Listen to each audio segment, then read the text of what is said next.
5. Maxey fires. He's got it. Tie game. 8 points. Tyrese Maxey is a superstar. And if you don't agree and you're listening, go debate a freaking wall. That's all I have to say. Sixers win Game 5. This is Planet 76. 5-minute recap of the Sixers win in Game 5 to avoid elimination in overtime by a final score of 112 to 106. Special edition of Planet 76 5-minute recaps, as Michael and I are both together for this one. I mean, it's the only right way to do it, considering the roller coaster that we were all just on. Michael, lead us off, man. Where do you want to take this thing? I mean, what a game, what a win. Yeah. I don't even know. I mean, first the Sixers are down 3-1. Tyrese Maxey has maybe the best playoff performance so far of any player. Yeah. And the Sixers now have made this a series? I mean, do I even say that? Is it something that can be said at this time? Like, are they going to push to 7? I just don't know. I really next game's at home, right? Yep. There's just I don't want to I can't get my hopes up. I can't do it. No. I can't do it. I can't. You can do it if you want. I can't. I just can't. We're so bad. No. Not that. Just. Oh, that's great. I don't know. I don't know what's going on. I just told Troy. I said, we literally just hopped on this video chat like 2 minutes ago, and I said to him, I said, this has got to be the most Sixers thing ever. To go down 3-1 and now potentially force a Game 7 with Game 6 being at home. Yeah. I don't even know. I have no thoughts. I don't know. I don't know what to say. The way it went down is just nuts. I mean, I was thinking, I was texting some people while the game was going on, and Maxey hits the shot. And then I was like, all right, watch. Brunson's going to rip my freaking heart out right here. And then Batum blocks the shot.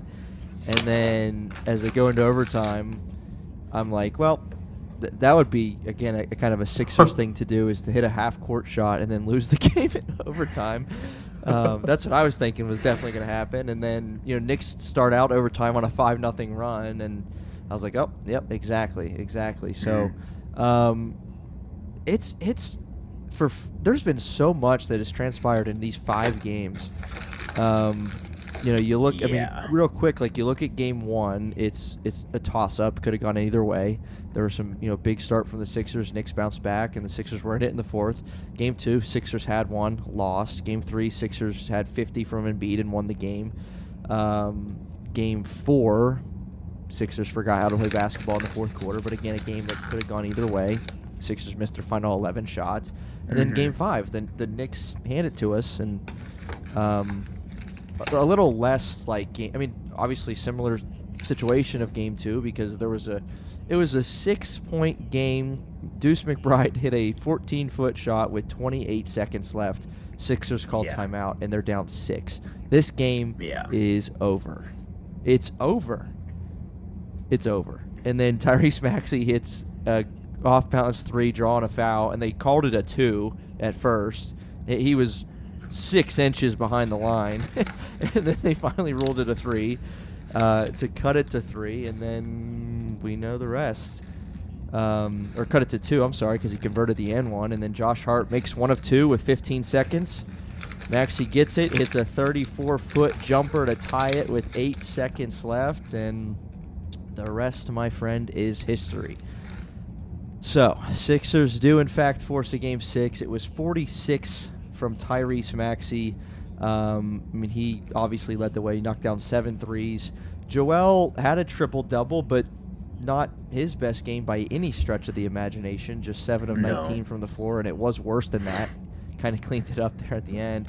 He was a team-high plus 14, 19 points, 16 rebounds, 10 assists, and 9 turnovers for Joel Embiid. He almost had a quadruple double. Yes, he did. And I was like, in my head, I was like, I'm watching that, I'm thinking about the memes and the things that are going to happen because the Sixers are going to lose. It's a gentleman's sweep, and Embiid's going to have a quadruple double with turnovers, and like all these things are going through my head, and then they ended up winning, and it was crazy. I'm sure a lot of Sixers fans watching or listening and yourself are kind of in that same boat. I mean, they were dead. It was over. We were like in off-season mode, right? I was thinking about when you and I were. I was in off-season mode. Yeah. I'm just gonna say it. I had my post ready on my page. I was saying like, I can't believe they ended it this way. And then some people saw the post and it was up for a minute. It was up for 60 seconds, and I deleted it because I saw what happened. Oh my gosh! And then people commented, "Don't think we didn't see that post." And I was like, "You didn't see anything. You didn't see anything. I don't know what you're talking about." The four of you that saw that, get out of here. Yeah, I was in off-season mode. Full disclosure. I was like, "All right, what's next? What is this team doing?" But maybe we're not there yet. Maybe not. I don't want to get my hopes up. I'm not moved. I'm not moved quite yet. Okay, and that's fair. I mean, there's still a lot of work to be done. I mean, there's still a lot of work to be done, but you do get to come home in Game 6, where hopefully there will be Sixers fans in the Sixers arena.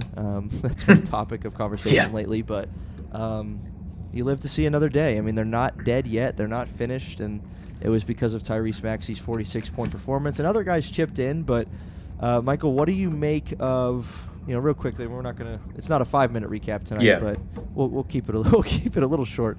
But what do you make of, because you said it on your post or maybe on your story, and I mean, I was thinking it, everybody else is saying it and thinking it. Every game seems to go the same way.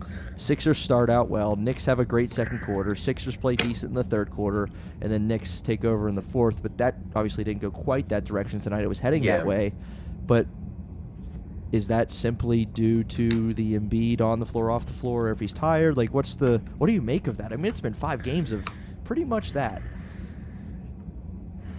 It just seems like for some reason in the fourth quarter, the Sixers have trouble scoring, I mean, a big talking point, we talked about it literally Sunday night, not even 48 hours ago, was the Sixers missing their final 11 field goals in the fourth quarter. It just seems like in the fourth quarter, they find themselves stuck in the mud in a sense of they can't really score, they can't really get good shots. And tonight was kind of the same. I mean, I think they shot the ball a little better. Obviously, they didn't miss 11 straight field goals. They went on a 9-0 run to end the quarter as well.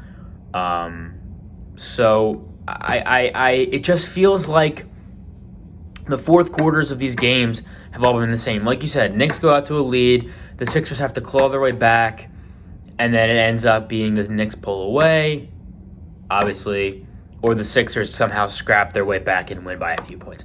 I mean, that's literally what's happened. Like, they only won. What did they win by 10 the other night? Who? The Sixers. Sixers won. Yeah, 11. Maybe. How many did that? Whatever. It doesn't matter. But it's just, I don't know. The one thing that does kind of concern me is Embiid, because how many more playoff games can he play where he's like good, where he's not limping or kind of picking himself up by his weight? How many more playoff games can he legitimately participate in that are effective Joel Embiid games? Because tonight he did not shoot well at all. You mentioned it. He rebounded super well, probably the best rebounding game in recent Embiid memory. Yeah. But he did not take very good shots. He had 9 turnovers. I do want to give some credit to the Knicks defense because I feel like they played him pretty well. But at the same time, he was just forcing weird shots. Mm-hmm. I just did not like the way he shot the ball tonight. Forced passes. Yep. Yeah, a couple passes were. What was that one pass I remember? And I was like, why did he do that? It was like a forced double to Batum in the corner, I think, and it got picked off. Yeah, there were a couple. It got tipped. McBride picked off and took it. And I was just thinking, like, what is he doing? Yeah. I don't know. It was a weird Embiid game, but I'm hoping he can bounce back from that. Yeah. He's gonna have to because this is it now. Like it's Game 6. It's at home. You gotta win now. You won this game. You really gotta win now. Like they can't just lose Game 6, man. They can't just lose Game 6 after all this. Yeah, and you don't think that 19 from Joel is going to cut it again, and somehow, some way, it did tonight because Maxey was so special, and they did get some key things from other guys. I mean, Tobias Harris, haven't said his name yet, but he had 19 points on 7 of 11, 3 of 6 from 3. You know what? He was pretty clutch. He had those 2 clutch free throws. That was massive. He was pretty big. good. Tyrese Maxey missed 3 free throws in a row. That made me so mad. I mean, that was like... That's crazy. He probably hasn't done that since he was 8 years old. Like, let's be honest. Probably he doesn't not. miss free throws like that. No. And he missed 3 in a row, but then comes back and hits a shot from half court to extend the series. And, like, it's just wild. But to your point on Embiid, obviously it's warranted. He played 48 minutes, and now he's got to play again on Thursday. I want to say I said this in the recap after Game 1, or maybe it was an episode that you and I did. Kind of it's such a weird thing to say, and I'm the only person I've heard say this. But throughout this series and even the end of this regular season, like there hasn't been moments where it looks like Embiid's injury has been worse, like game-to-game basis. Certain moments in a game, he's limping really hard, or he goes for a block and then he's like really kind of feeling it. But it's not like that's gotten worse from Game 3 to Game 4, Game 4 to Game 5. Like it's just the reality of the situation that he logs 40-plus minutes. And I hope this is true. As weird as it is to say, like I hope it's just that he's hurt. Does that make sense? Like it's not getting worse. And it's just the reality that he's dealing with it. That's what I see at least. Because tonight he played 48 minutes and he was hurt, but he didn't look like he was worse than he was the other night. Is that fair? No, I think that's fair. From a physical standpoint, he was not worse than what he was before. From a production standpoint, yes, but that may not have to do 100% with the injury. Right. I think from a physical standpoint, he pretty much looks the same. He's pretty much looked the same. It's just there's moments where he is either, for example, when he scored 50 2 nights ago. 3 nights ago. Wait. Yeah. Last week. Yeah, whatever. Time isn't real. There are times where he manages it better, I think. There are times where he's able to kind of overcome it, and it looks a lot better, even though he's still physically impaired, I guess is the word I would use. But there are times where he can kind of just there are times where he just kind of plays through it a lot better, so it looks better, but he's still dealing with those same physical ailments. It's there, yeah. And like what I see is, again, I think the worst pain that you see him visibly feeling from Game 1 to Game 5, I mean, total speculation, but like it doesn't appear to be worse. Which is good. Because like even just basketball aside, like you don't want a guy to be out there doing something he shouldn't be doing and getting, being more and more hurt injured because of something. So and it doesn't appear to be that way. All right, I'll just rattle off a few numbers here. Again, Harris 19.7 of 11, Embiid 19, 16 and 10.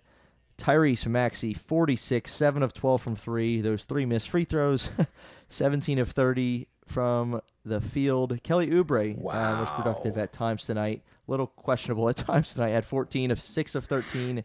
Nick Batum had a couple threes. They obviously mattered because the Sixers won by 6. So 8 points for Batum in 33 minutes. Campaign knocked down a couple threes in his 14 minutes. Sixers with a short bench tonight. Batum 33 minutes, Reed 4, and Campaign 14. But the Knicks only played 7. Jalen Brunson played 51 minutes. Josh Hart played 53 minutes, every minute of the game. 18.7 of 17 for him. Jalen Brunson, 15 of 32 for 40. He's now really had his way in 3 consecutive games, but the Sixers have won 2 of those 3. DiVincenzo quiet, 9 points, 3 of 10, 1 of 7 from 3. OG Anunoby in his 50 minutes, again productive, 17 points, 2 steals, a block, 6 rebounds, and a couple made threes. Deuce McBride off the bench, 33 minutes, 6 of 11, 14 points, and 2 of 7 from the three-point line. And that's the deal there. But this, again, is Planet 76, 5-ish minute recap of Game 5. 15. And we'll see you next time for Game 6 recap. One of us, maybe both of us, will have that on Thursday night. Let's go Sixers. Let's force a Game 7.